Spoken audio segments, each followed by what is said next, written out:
Olá, pessoal, tudo bom com vocês? Estou feliz aqui porque a gente está conseguindo seguir com essa sequência de vários vídeos curtinhos diariamente. Eu espero que você esteja se inscrevendo no canal, divulgando o que a gente está fazendo aqui no canal. Eu espero que você esteja curtindo o que a gente está falando. A ideia aqui é ir esmiuçando, comentando temas e tópicos que foram desenvolvidos lá nesse livro que eu estou lançando agora em novembro e dezembro. E eu espero que não apenas você compre o livro, mas que você também ajude a divulgar, porque é uma abordagem única. Eu já passei aqui alguns vídeos comentando sobre ah, o modo como os leitores que estão prefaciando, que estão endossando o livro, estão percebendo a abordagem. Então, é uma abordagem diferenciada.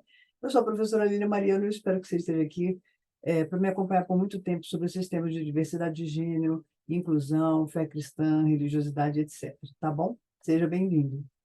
Hoje eu queria falar um pouquinho sobre um aspecto complexo da nossa vivência brasileira, que é o crescimento de evangélicos no Brasil. Eu tenho visto em vários segmentos, e alguns de vocês que me conhecem de perto sabem que eu venho de 4 gerações de batistas, né? Quando eu nasci, meu pai já era neto de batista. Então, vocês pensam assim que o ambiente batista é um ambiente onde eu nasço, me desenvolvo, cresço, adquiro a minha fé cristã, e também o meu amor pelo judaísmo e por tudo que o Primeiro Testamento nos oferece. Bom, e aí a gente vê nos índices do IBGE, do censo, uma metrificação desse crescimento de evangélicos no Brasil, evidenciando para a gente algumas coisas. Primeiro, se você não tem muita proximidade, nem muita intimidade com o censo ou com estatística, eu preciso traduzir esses dados do censo para vocês. Primeira coisa que se fala é que crescimento de evangélicos no Brasil não significa crescimento de protestantes históricos, ou seja, as igrejas protestantes, tipo Batista, Metodista, Presbiteriana, Congregacional, não é desse segmento que a gente está falando. Quando se fala de crescimento de evangélicos no Brasil, a gente está falando basicamente de crescimento de igrejas neopentecostais. O catolicismo, ele não está em crescimento. Ele também teve uma fissura muito grande com o movimento da renovação carismática, que dividiu bastante as opiniões das pessoas ali, e aí você tem praticamente 2 segmentos católicos muito marcantes. Tem mais, tá? Mas você tem 2 segmentos marcantes bem preeminentes hoje no catolicismo brasileiro, que é o pessoal católico da tradição católica, católico romano, apostólico, e o outro é o pessoal da renovação carismática, que também é católico apostólico romano, mas aí fez uma espécie de pentecostalismo dentro do ambiente católico. As igrejas neopentecostais, elas são igrejas que surgem no Brasil principalmente a partir dos anos 70. Elas não são igrejas antigas no país. Então, elas surgem já dentro do sistema do regime militar, é o que elas conhecem no seu nascedouro, e são extremamente influenciadas pelo pensamento norte-americano. Mais até talvez do que os protestantes reformados, porque os protestantes reformados, bem ou mal, teve uns grupos ali que vieram da Europa, mas os evangélicos neopentecostais não. Eles vêm praticamente todos influenciados pela América do Norte. Então, você tem uma visão imperialista do evangelho. Eu acho que quem está um pouquinho versado aí nos temas decoloniais está entendendo o que eu estou falando, ou seja, que o evangelho é uma coisa que tem que ser imposta para as pessoas, como se impõe um regime militar numa grande conquista imperialista, geográfica, vamos dizer assim, político-econômica, é mais ou menos essa lógica da conquista. Essa lógica da conquista de quem não pensa igual a mim é uma lógica predominante dentro do pensamento neopentecostal. E talvez a coisa mais agravante disso tudo é que o sistema desse pensamento não respeita um Estado laico. O que é um Estado laico? É um Estado que não tem nenhuma religião declarada como religião estatal. Vamos lá, vamos pensar no Irã. A gente sabe que é um país muçulmano e o sistema de Estado deles é o Islã.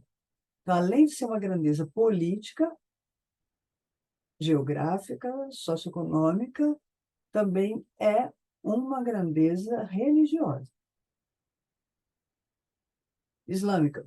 Se você for, por exemplo, para a Arábia Saudita, também tem um sistema islâmico como um sistema que rege a política. Estou falando esses exemplos para vocês entenderem o que o Brasil não é.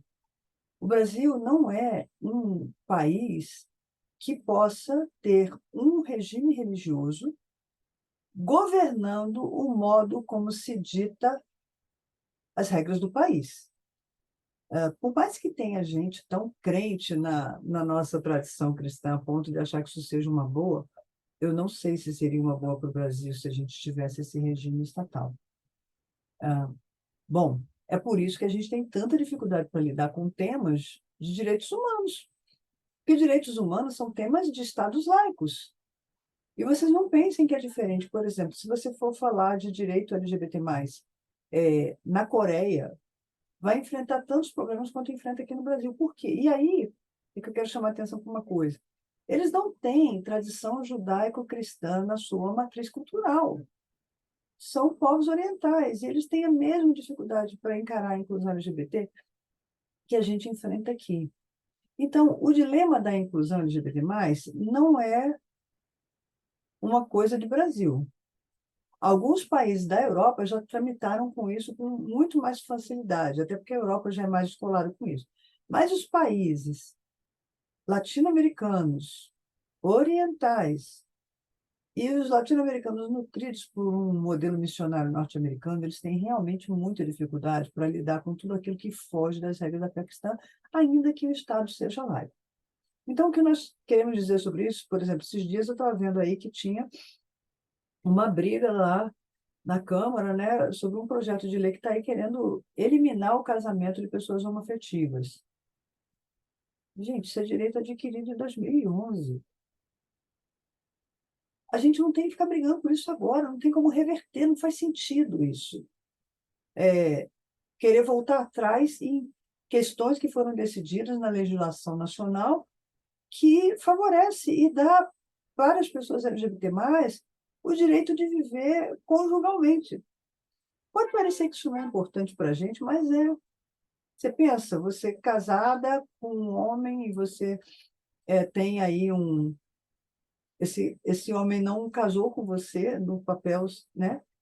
E você está com ele há bastante tempo, tem uma união estável, e na hora que ele tenta colocar você no plano de saúde, por exemplo, a empresa diz que tem que ser esposa, e você não é casada com ele. Você, em tese, não teria direito àquele plano de saúde. Aí, enfim, não foi um direito adquirido que as pessoas com união estáveis pudessem declarar como cônjuges aquelas pessoas com quem elas vivem, mesmo que não fosse casado no papel? Isso é direito civil. A igreja brigou por causa disso naquela época? Não. Mas a igreja também não considera que é pecado viver com uma pessoa sem estar casada com ela? Mas a igreja não brigou por causa disso. É isso que eu estou falando.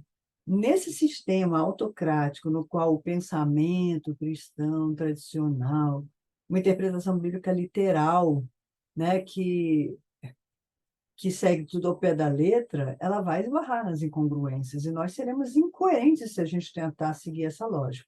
Então, a gente tem um monte de problemas em relação a isso, quando a igreja tenta se meter em questões que são direitos civis. Porque nós temos um país que, embora tenha uma maioria cristã, e ainda que os evangélicos venham a se tornar maioria um dia no Brasil, neste momento não são, não é? Ainda que aconteça isso, nós não podemos permitir que essa grandeza estatística que consta no censo seja usada para impor as nossas convicções sobre as outras pessoas. Isso é uma violação do próprio livre-arbítrio que Deus colocou no ser humano, de deixar o ser humano escolher seus próprios caminhos. Então, quando isso acontece, a igreja ela está fazendo o papel, e os evangélicos estão fazendo o papel de quê? De Deus. Estão chegando no lugar de Deus e querendo reger sobre a espécie humana mais do que Deus rege. Então, pontinho para a gente pensar muito sério. Deixa seu like aqui, por favor, divulga o canal e assina aqui para você receber com aquele sininho, receber as notificações, porque todo dia tem vídeo novo. Até a próxima.